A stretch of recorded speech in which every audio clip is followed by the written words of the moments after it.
This is a really important topic because both men and women have trouble understanding one another. So I started out originally, if you notice, my stuff is called A Wise Woman's Guide. And the reason it is because I started creating all this for women because men don't make sense to us. And the more I worked on helping women understand men, the more the men were saying, help us understand them because we don't understand them either. So I've expanded it into the psychology of men, women, and marriage, what works, what doesn't, and why, so that we can encompass everything that both sexes really need to know about one another. Hello, I'm Dr. Debbie, and I've been helping men, women, and couples grow together for more than 25 years. Now it's your turn to learn what I learned and taught as a couples counselor and university professor. This is your personal development podcast packed with instant encouragement and practical tips. This is a safe place where women are valued and men are respected. We talk about biology, socialization, behavior, emotions, communication, and connection because men and women are different. Always have been, always will be, and that's a very good thing. You know, I'm a former professor and a couples counselor, and I love teaching the boy how to win back his girl. And I love teaching the girl how to get what she wants, which he thinks is impossible, and she doesn't know how to ask for what she wants. So it's so beautiful the way it all works together.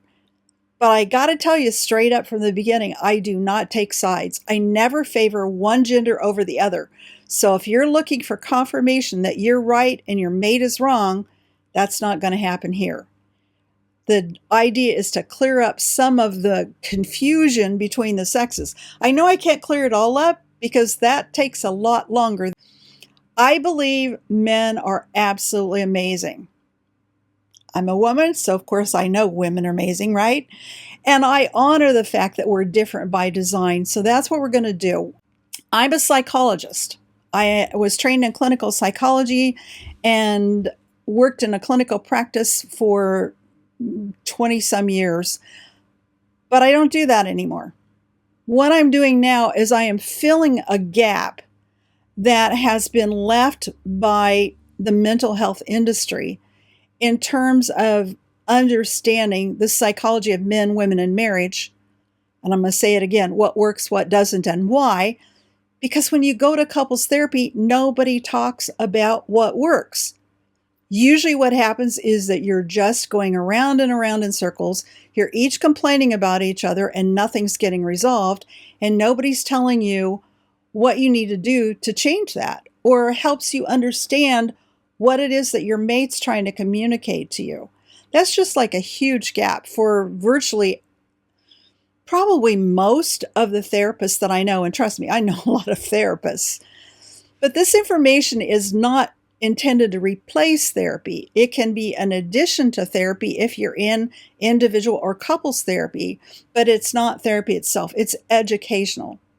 Now, I do offer coaching programs, and we can talk about that later, but the coaching programs that I offer are still not therapy. It's a very different animal, if you will. Let's unpack the science and the social influences behind male and female behavior and expectations.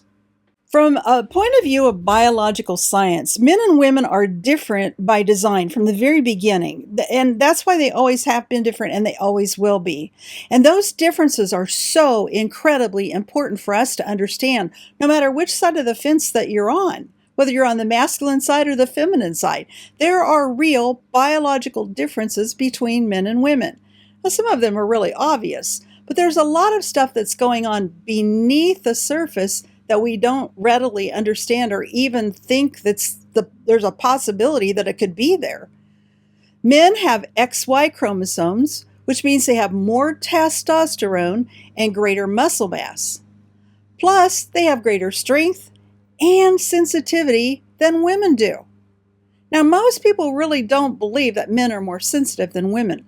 But they are. Women, on the other hand, have XX chromosomes, which means more estrogen, smaller muscle mass, less body strength, plus more tender feelings than men. We're going to talk about what that means, the male sensitivity versus the tender feelings. And they're very different in how they get played out. Men teach boys to control their emotions and their strength for very good reasons. As a result, when that little boy grows up to be a gentleman, he has the training he needs to protect others, to provide for his family, to problem solve for everyone, and to please his wife. Now, gentleness is not weakness. It's controlled strength.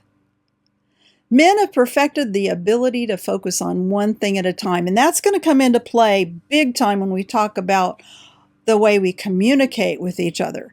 But just keep in mind that boys are actually taught to control their emotions, to control their strength, so that it can be channeled into those things of protecting, providing, problem solving, and pleasing. Very, very important. And they look at this whole thing as like, this is what as a healthy human being does this. It doesn't occur to them that there's another option. It's just a healthy human being behaves this way. Women, on the other hand, teach girls to pay attention to their emotions and to maintain those close emotional and physical connections with the people they love. Women have perfected the ability to focus on many things at one time. Very, very different than men. A man learns that a healthy human being controls his emotions or her emotions. He thinks you should control yours too, okay? Because that's the model he's been taught, that if you're healthy, you control your emotions. Can you see where that's already starting to kind of be some conflict right there in that little piece, just that one sentence? Well, then you flip the other side around, and women learn that a healthy human being openly expresses her emotions or his emotions, because remember, she's looking at it from her point of view, and she's going to do that especially with the people that she loves. So you can see already that women are like wanting to create that connection.